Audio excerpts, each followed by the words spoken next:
Bom dia, a paz do Senhor Jesus, sou eu, Manuel Gomes, saudações a todos. Aqui no primeiro livro de Timóteo, capítulo de número 6, no versículo de número 10, diz a palavra assim: porque o amor do dinheiro é a raiz de todos os males, e alguns, nessa cobiça, se desviaram da fé e a si mesmos se atormentaram com muitas dores. Tu, porém, ó homem de Deus, foge dessas coisas. Antes, segui a justiça, a piedade, a fé, o amor, a constância, a mansidão. Amém? Glória a Deus. Aqui nessa primeira epístola do apóstolo Paulo a Timóteo, o seu filho, o seu discípulo na fé, não é? Eu li esses dois versículos aqui, o versículo 10 e o versículo 11, tem uma palavra aqui que me chamou muita atenção, que é a palavra fugir, foge. Mas antes de eu comentar algo aqui nesse versículo 10 e versículo 11, no início do capítulo 6, o apóstolo Paulo, ele está orientando a Timóteo a respeito dos servos e senhores, né? Aquele servo que estaria debaixo do jugo dos seus senhores. E a orientação é que eles cuidassem nesse tema, nesse serviço, de modo que o nome de Deus não fosse blasfemado, que a doutrina não fosse blasfemada. E a continuação, ele continua também dando orientação a respeito dos falsos mestres, o perigo, né, dos falsos mestres, que havia também ali naquela ocasião, no meio deles, que a qual poderia estar entrando em desconcordância com a sã palavra, ou seja, com a sã doutrina de Jesus Cristo. Essas são a orientação. E aí ele, dentro dessa mesma orientação, desse mesmo conselho na palavra, ele começa também dando orientação a respeito das riquezas e da piedade. E ele chega no versículo de número 10, ele fala a respeito do amor pelo dinheiro, e fala que a raiz de todos os males, o amor pelo dinheiro. Então, da mesma maneira que nos versículos anteriores, ele vai falar da piedade, que seria o exercício, o exercitar a piedade, era como fosse a raiz de todos os bens, que ele fala nos versículos anteriores. Não vai dar para mim comentar aqui versículo por versículo, mas eu estou somente fazendo um breve resumo. Então, a piedade era a raiz de todos os bens, e o amor ao dinheiro, a raiz de todos os males.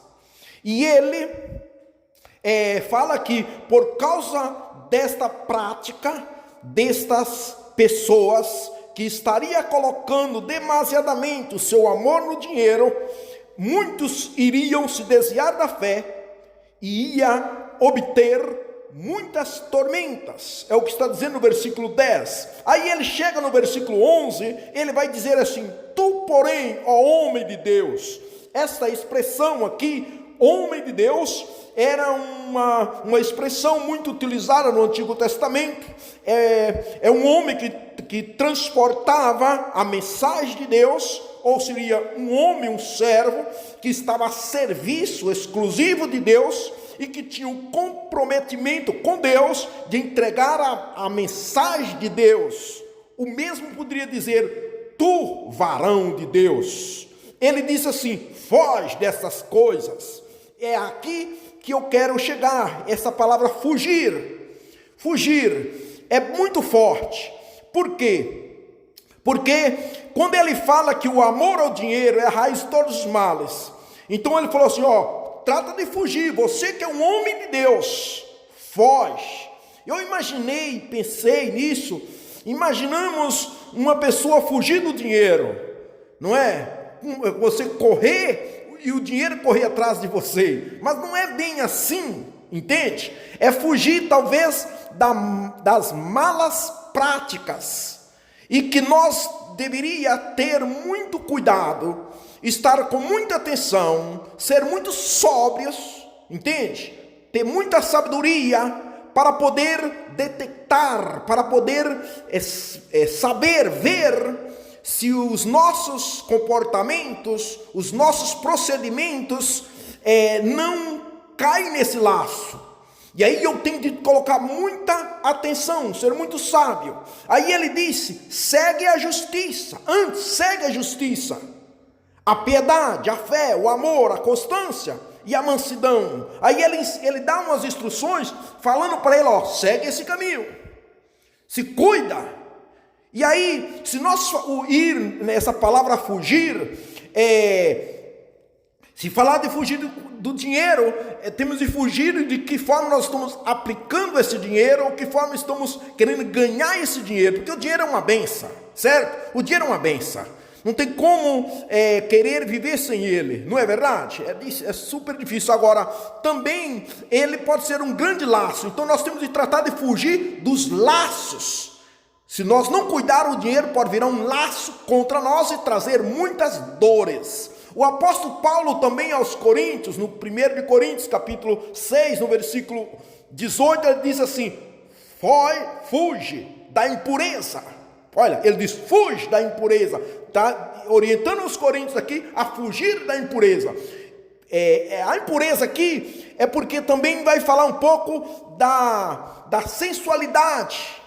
É condenada, havia muita sensualidade, está falando do pecado da sexualidade. Aí se nós ir lá no Antigo Testamento, no livro de Gênesis, no capítulo 39, nós vemos lá José, diante daquela mulher de Potifar, que disse que era uma mulher muito bonita, a história conta assim, uma mulher formosa, e ela queria praticar o sexo com José, certo?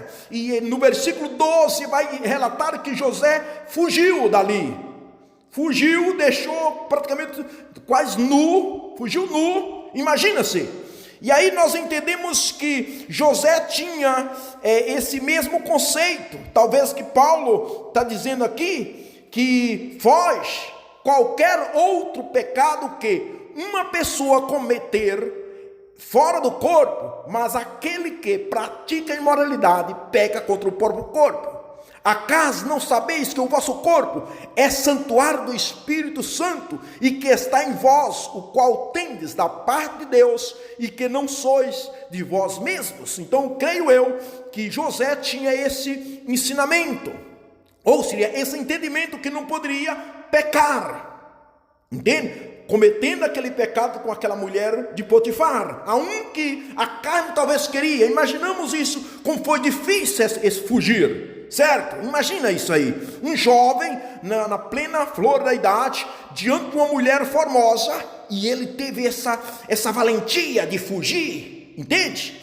E aí nós vemos outro conselho do apóstolo Pedro também, na primeira epístola de Pedro, no capítulo 5, no versículo de número 8, ele disse, sede sóbrio e vigilante, o diabo, vosso adversário, anda em redor, anda de redor como leão que ruge, procurando alguém para devorar. Imaginamos que a forma também que o diabo ele quer atrapar as pessoas, porque se ele vem rugindo, né, como um leão, talvez nós correria. Se ele vem com um chifre, não é verdade? Com um rabo, uma cola, um rabo pendurado aí, com a cara feia, talvez era fácil fugir dele, mas ele não vem assim. Entende? Como ele quis vir para atrapar José? Com uma mulher formosa, certo? Como ele também pode atrapar-nos com o dinheiro? Cegando nós, colocando talvez a avareza, a ganância desonesta, não sabendo trabalhar com esse dinheiro, não obtendo sabedoria, e muitas das vezes ganhar coisas ilícitas. E pensar que Deus está de acordo. Então, nesta palavra eu quero deixar esta meditação para conosco, eu tomo para mim também essa palavra, de modo que nós venhamos pedir a Deus essa sabedoria, que o apóstolo Pedro diz: sede sóbrios, entende? Resistir-lhe firmes na fé. Temos de resistir firmes a essas tentações. Só que essas tentações, elas vêm de um modo muito oculto, entende? Que muitas das vezes, se nós não colocar atenção, não pedir a Deus revelação no Espírito Santo e vigiar, entende? Vigiar, ser sóbrio, estar atento, nós somos atrapados por isso, entende? Nós somos atrapados e muitas das vezes fazemos escândalos. Então, vamos pedir a Deus sabedoria espiritual, vamos pedir a Deus entendimento espiritual, vamos pedir a Deus conhecimento espiritual e nos dar esse espírito de vigilância, ser só vigiar, entende? Orar, mas vigiar. Às vezes temos mais que vigiar do que orar. É essencial nós orar, mas vigiar é tremendo, e muitas vezes você pode até orar muito, se você não vigiar, meu irmão. Entende? Então, ponha nesta manhã esse entendimento de você entender a necessidade de você ser sóbrio, estar atento e ver como o diabo está querendo atrapar, como o diabo quer nos enlaçar. Entende? E aí nós vamos seguir lá o conselho do apóstolo Paulo, né, a Timóteo, né, mandando, segue a justiça, segue o amor, entende? E aí seguimos o conselho do apóstolo Pedro também dizendo, né, resistir o diabo na fé. Aí temos de tomar o capacete da salvação, lá em Efésios 6, versículo 16, 17, vai dizer, amém? Que Deus te abençoe nesse dia e tenha você um bom dia.